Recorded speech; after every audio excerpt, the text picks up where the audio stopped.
Ito namang Senate Committee on Finance, mga kabrigada, nakapagtala ng mahigit 10 bilyong pisong overpricing sa farm-to-market roads.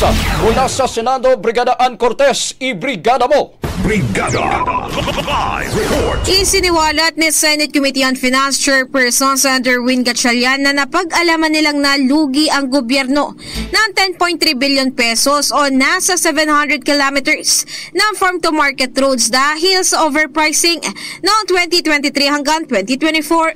Ayon kay Gatchalian, base sa mga datos na kanilang nakita noong 2024 ay gumastos daw ang gobyerno ng 384,432 pesos. Ito ay per meter sa paggawa nga lang ng farm-to-market routes na klarong overpriced dahil ayon kay Agriculture Secretary Francisco Chu Laurel Jr., ang pagsasagawa nito ay maaaring nasa 10,000 per meter lang.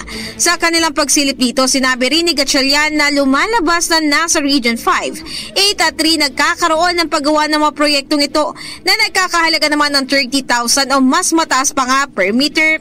Kasunod nga nito ay ginit ng senador na kung hindi maayos ang paggamit ng pondong ito sa paggawa ng mga farm-to-market routes sa 2026 ay mas mabuti pang alisin na nila ang perang ilalaan dito at ilagay na nga lang daw sa ibang pangangailangan.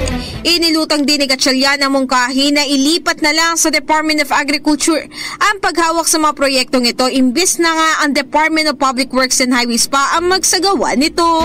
In the heart of changing lives, ako si Brigada Ann Cortez ng 105.1 Brigada News FM Manila, The Music News Authority.